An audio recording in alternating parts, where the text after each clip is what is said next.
Once more, O my soul, for the Lord has been good to you.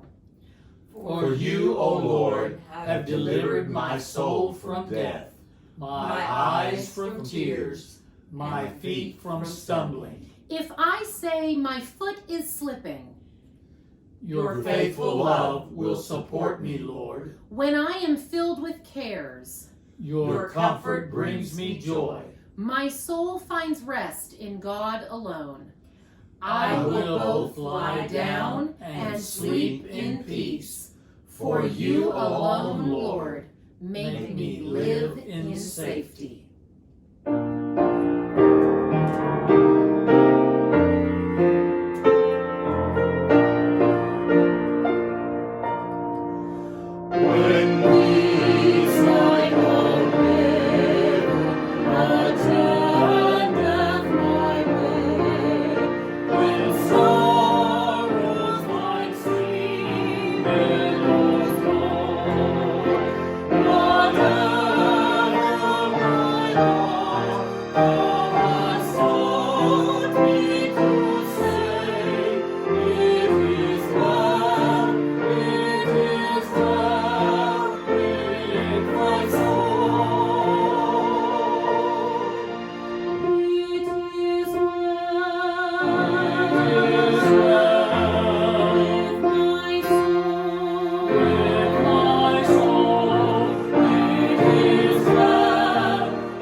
claim to be the sons of God.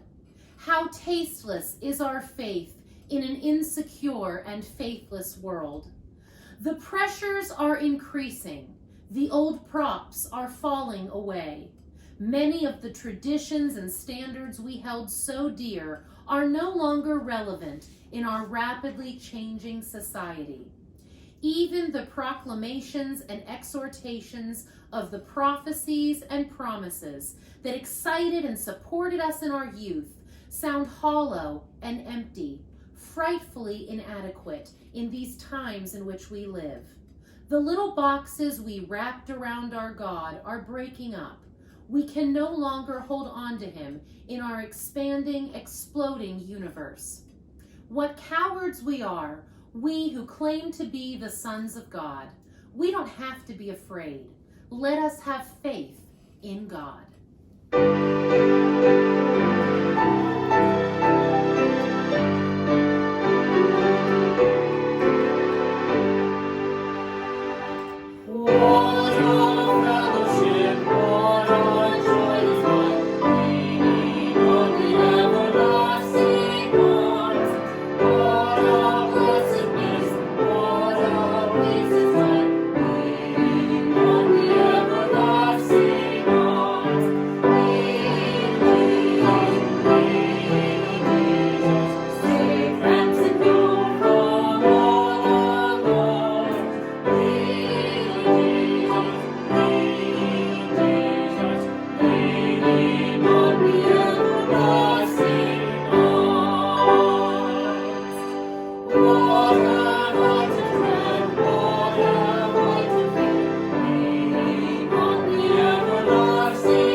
The song that we're about to sing takes me back many, many years. And probably it does y'all. When you were young adults, teenagers, or whatever, did your family get around the piano and sing? Yes. All the Did time. yours? Yeah. We did. Not so much my family, but Paula's family loved. Her daddy loved Southern gospel music, and that was his favorite thing to do, to get around the piano and sing. And one of my favorite things to do was to play for the men's quartet at my church. When I was like 13 years old, they asked me if I would play for them. And we would go on, it was on Tuesday nights, and we'd practice around the piano. And they didn't sing a lot at church, but when they did, I played for them, and I really enjoyed that close kind of situation. And the music that we sang always was very, very meaningful. The one that we're singing tonight is a song that's, I don't know exactly when it was written, but it's an old gospel song that we wanted to share with you. It's called Under His Wings.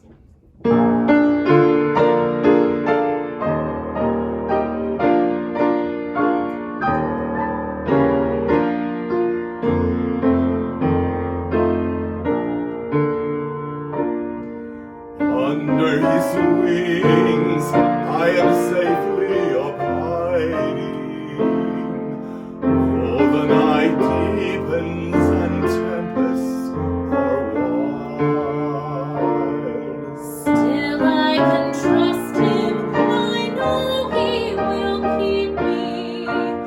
He has redeemed me, and I am his child. Under his wings, who from his love can secure.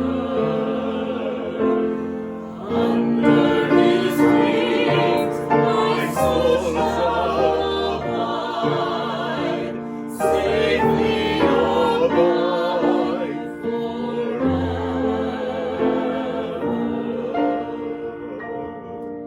Under his wings, what a refuge in sorrow.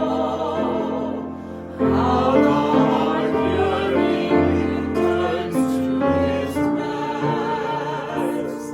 Often when earth has no balm for my healing, there I find comfort, and there I am blessed.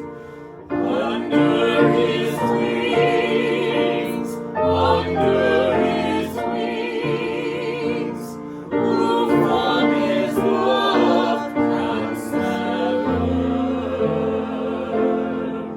Under his wings, my soul shall abide, safely abide forever.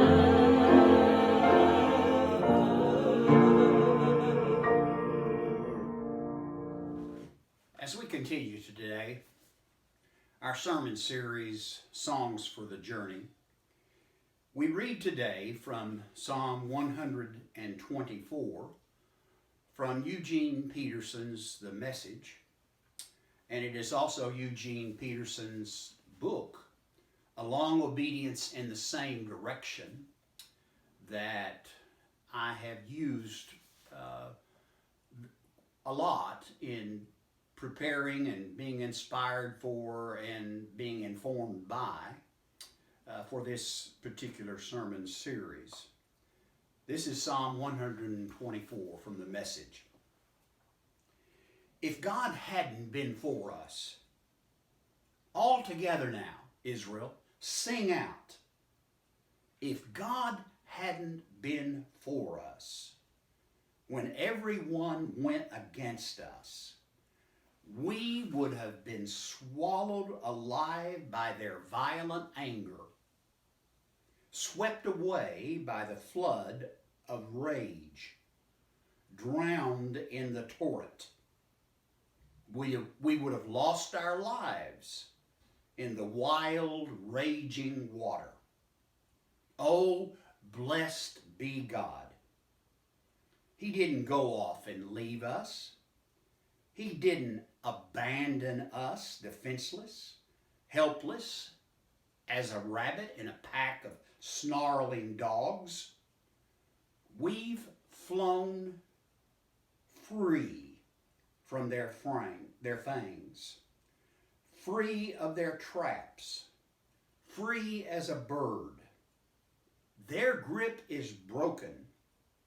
We're free as a bird in flight. God's strong name is our help. The same God who made heaven and earth. What do you miss most about not being able to go to church the way we used to go to church? We're having church right now online. Some churches have started worshiping together by dividing up their congregation into acceptable small groups. But even those small group gatherings, if they are paying attention, and we hope they are, with social distancing and even wearing masks, those services I expect are not quite the same to what we were used to. Well, the sermon is still preached very much like the way it has always been preached. But there is one thing that is starkly different. You know what it is. It's the people of God singing all together. I love every genre of church music. I marvel at great soloists. I enjoy small groups who have such great harmony.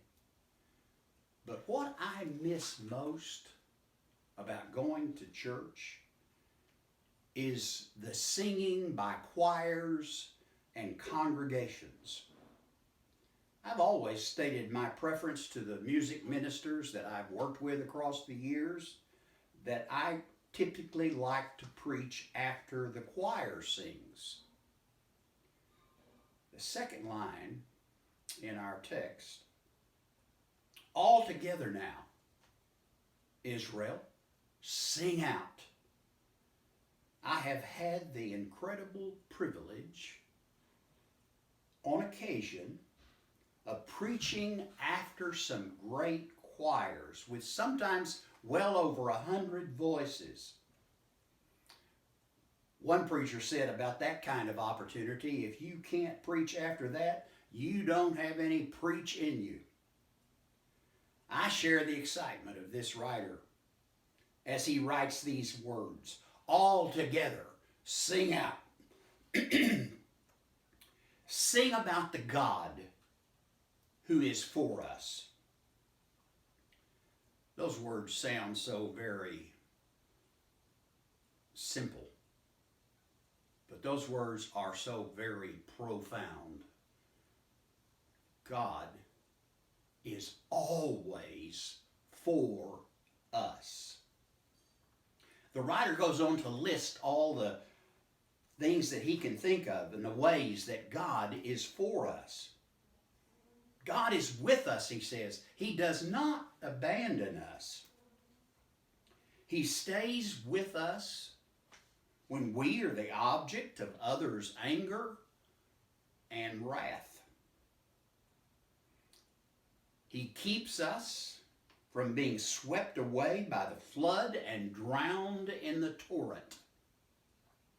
I can't help but wonder if the pilgrim is thinking there about how his people had so often told the story about the time that they escaped from their oppressors in Egypt.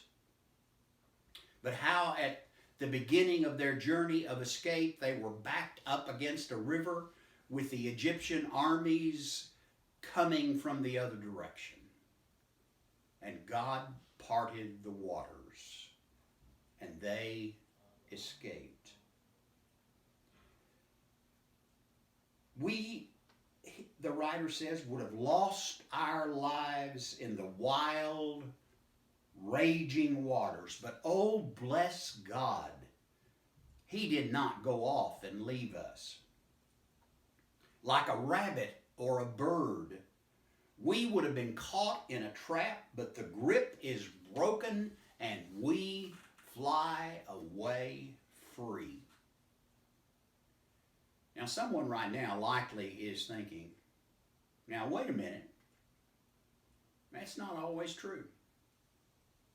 And they would be right. We all know people who have drowned literally or drowned slowly in the heartbreaks and the mental breaks of life itself. As Eugene Peterson writes, we speak our words of praise in a world that is hellish. We sing our songs of victory in a world where things get messy. Eugene Bartlett wrote his song, Victory in Jesus, right in the middle of the Great Depression and the Dust Bowl that he and his people were going through in his home state of Arkansas and many states west of there. So it's vital that we recognize and acknowledge that these words are poetry and not prose. They are not absolute guarantees that we will never have to face the raging waters or the insidious traps of life itself. What these words do proclaim, loud and clear, I think is best expressed in a question that I have heard 1,000 times across the years from people who have been going through great suffering. And they typically ask, how do people survive this pain and suffering without God? Job, who in the scripture is the very epitome of suffering, said people cry out under a load of oppression. They plead for relief from the arm of the powerful. But no one says, where is God my maker who gives songs in the night? Songs in the night. A song much like Paul and Silas sang in the night when they were in prison. They had been stripped and beaten. At midnight they were wide awake without sleep because their feet and ankles were bound in stocks. But instead of complaining, they were singing. The writer of Psalm 124 finishes his song for the journey by singing God's strong name is our help. This same God who made heaven and earth. I find it fascinating that in this instance, the psalmist in these closing words said, the strong name of God is my help. Not in this particular instance, God is my help. But the strong name of God is my help. Permit me to muse a moment about what I think he may be saying. I think he may be saying the very idea of God is helpful and encouraging when we so desperately need him. That saying, the very idea, is often used when somebody is perturbed. They say the very idea that someone would do that, the very idea that someone would say that. But the psalmist adds the words, the same God who made heaven and earth.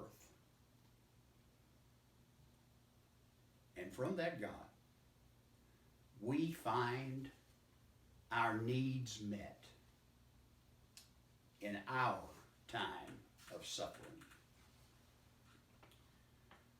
The late Bill Reynolds, who was a marvelous historian of church music, tells this amazing story in his book, Songs of Glory. In 1879, a man by the name of Horatio Spafford, a very prominent businessman in Chicago, had planned a family trip to take his entire family to Europe. But at the last minute, Spafford had a development in his business that required him to stay in Chicago for a few days past their scheduled departure, I guess probably from the harbor of New York City. But he sent his wife and his 4 daughters on, and they boarded the Ville de Havre, and Spafford planned on joining them soon. But in the mid-Atlantic, there was a collision with the English ship Loveridge, and the Ville de Havre sunk in 12 minutes. Mrs. Spafford was among the survivors, but the 4 girls perished. Spafford left on the next ship available to join his distraught wife. He had made arrangements with the ship's captain to notify him when they were close to the place where the tragedy had happened. When the time came, the captain came to get him. Spafford stood next to the rail and peered out over the sea for some time. Then he went back to his cabin and wrote these words: "When peace like a river attendeth my way, when sorrows like sea billows roll, whatever my lot thou hast taught me to say, it is well with my soul. It is well with my soul." I expect that we are all in a kind of mourning these days. The pandemic has turned our lives upside down and even threatens our health or even our very lives. Our country and all of us are reaping the whirlwind of our original sin of slavery and the lingering tragedy of racism. Recall with me, in the midst of all of this, the last words of the Pilgrim. God's strong name is our help. The same God who made heaven and earth. Dear friends and fellow church members, because of the very name of God, I truly believe the day will come when we will sing again together. We thank you so much for being a part of our service this week. Our prayer and hope as you go from this service is that God will be with you each and every minute until we meet again here.